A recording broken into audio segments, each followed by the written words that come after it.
It's December the 15th, 2021, only 10 days to Christmas. Okay, I want to hit a few issues today about the current political situation, which has been the various news lately, and a lot of things have gone a little bit quiet, or they're certainly the disaster and due to the tornadoes and across the Midwest, have definitely dominated the news. The tragedy, we feel really bad for all that's happened there. And but I want to kind of get into some other things here and kind of discuss a little bit about a perspective on politics. One thing I'd like to kind of get into here is I think there's a lot of extra focus on personalities, and of course this is definitely important for winning elections. But at the same time, we for those of us who aren't are trying to follow the reality of things, the fact that that McConnell said something snide about Trump and Trump said something snide about McConnell and all this stuff really is really a friction on what we really should be working on, and that's defeating the Democrats. Let's face it, all these personalities have their pluses and minuses, okay, as far as personalities. But, I think it's undeniable that during Trump's period, he definitely did achieve a lot in office. And it certainly was much better managed than what we have under Biden by a long ways. So that's just a fact. And the fact is, no matter what kind of personal thoughts that McConnell had, he was very instrumental in getting a lot of Trump's agenda through, including his 3 Supreme Court judges. That's a big one.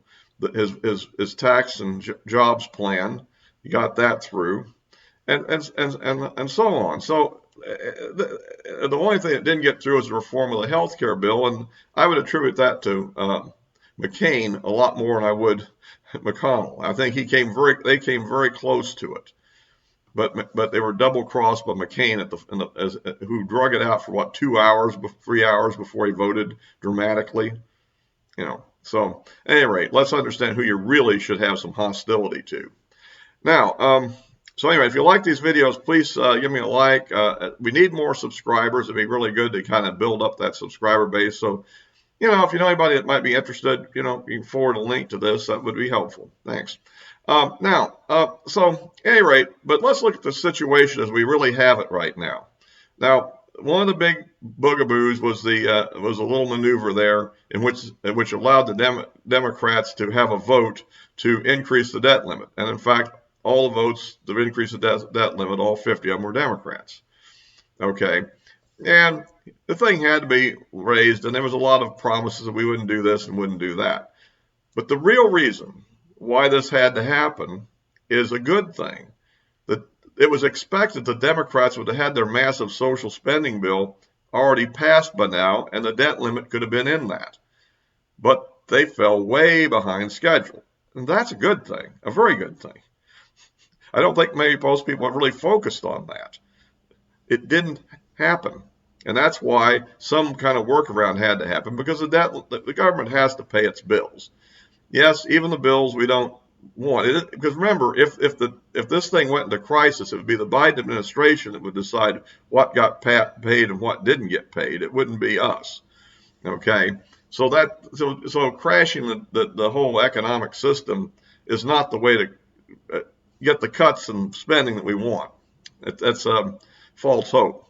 But another important thing happened around the same time, and that is that Senator Manchin asked the CBO to do a realistic estimate of the expenses in this gigantic Build Back Worse bill, as I like to call it.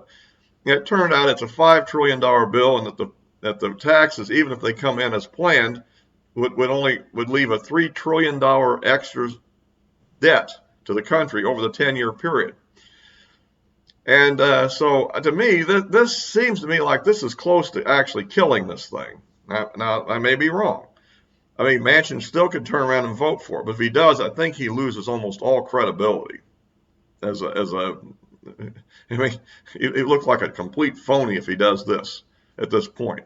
And if he was planning on doing it, I don't think he'd have asked for the estimate. I think he would have said, well, let's don't look at the estimate. If you're going to vote for it, that's why everybody else put out the phony estimate, the one where we ignored all the expenses of these programs that are supposed to end that probably wouldn't end if they were instituted.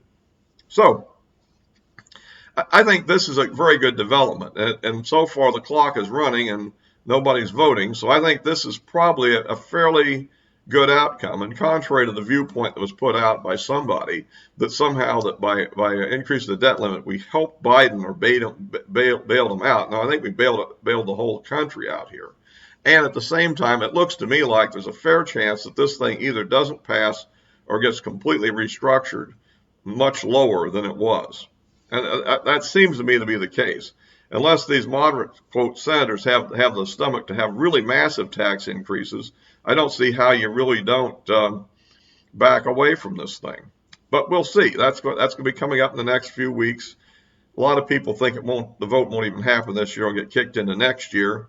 And inflation is up. I mean, you have your 6.8% inflation in the last video, and the producer prices were well over 9% yesterday. Right, so that indicates more inflation to come. If the products being produced have gone up, then the ultimate consumer prices down the road are going to go up too.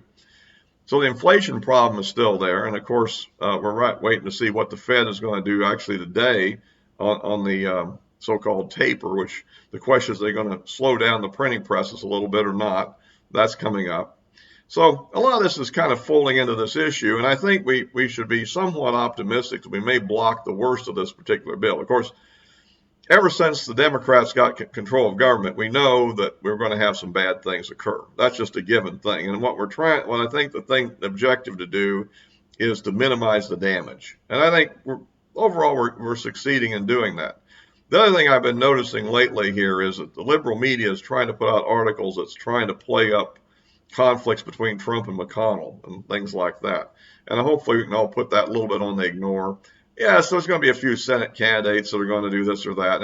And my own opinion is McConnell will probably be in his mid-80s by 2027.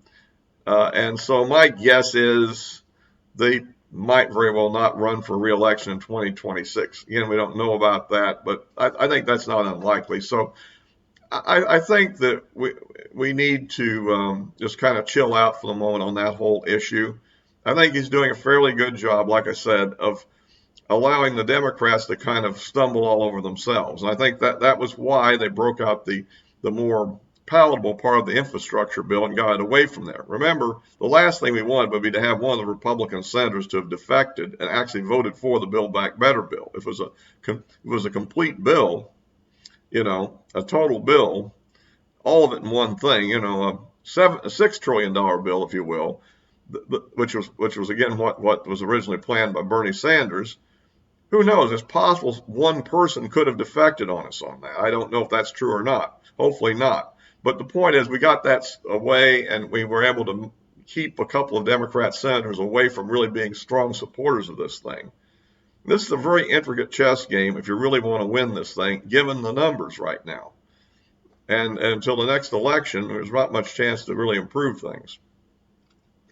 And and we have a lot of problems out there. The social media is obviously working directly for the Democrats now, and of course then we have this whole January 6th commission. Might make a few comments about that. This Liz Cheney character has definitely earned the ire of all of us. Unlike getting upset with somebody like McConnell, now Liz Cheney is somebody we must defeat. This person I find so reprehensible, it's unbelievable. The person who was actually in the number 3 leadership position in the House has completely betrayed us completely. I mean, let's face it. She is really out, and this whole thing, and this whole misconstrued thing. We do know that certain people, including even Donald Trump Jr., was sending text messages to Meadows, the chief of staff, to see if they could get President Trump to say something against this riot that was going on January the 6th and all that stuff. And of course, there's nothing really wrong with the text messages at all. They're quite reasonable. What we really don't know in the whole thing is exactly where Trump was during this thing. We do know this much, that Trump is very sensitive to doing anything that sort of betrays what he considers his people. And I guess to some degree, he mistakenly thought that this was his people. I don't think the Proud Boys and the Three Percenters are his people. They have their own agendas, and their agendas are a bit on the radical side. They're certainly not politically astute at all. And so they played right into the hands of the Democrats and the liberal media and our interesting, very unfair Department of Justice. So, such as it is. But I think this is the kind of, but her working to try to help the Democrats promote their narratives on this is just absolutely disgusting. And I would want to make that point. And hopefully she'll be defeated in the primary in Wyoming, which I think it's in August. And I don't know how that's shaping up. I know she'll have a lot of money, but I think she's so notorious. I don't know if I think money will bail her out, perhaps, on that one. Well, anyhow, that's kind of my viewpoint on this whole thing. I mean, we now know we have official CBO numbers showing just how expensive the Build Back Worse bill is, and given the inflationary situation. And I would point out that the 1.9 trillion bill that the Democrats all passed on a party line vote in the spring, totally unnecessary, is a lot of what's driving the inflation right now. Other aspects are just structural, and that is simply as the economy recovers, obviously, you're going from a shutdown situation to a growing economy situation, and obviously it takes a while for everything to spin up. And we definitely have a workforce problem, which is largely due, I think, to just a lot of money that's been given out. And I guess there's a degree of fear of the bug is, in there too. But I think a lot of it's money. Some of it may be demographic changes too, because there were, I think, a fair number of people of the so-called baby boom generation who retired during the pandemic rather than working through it. And a lot of them are probably on Social Security now, and they're simply not coming back to work. And that's a whole different kind of situation, if you can see. But so anyhow, that's kind of the way I see the situation, and we'll keep you posted on developments. I will my links to social media accounts are below in the description, and we'll wrap this up for now.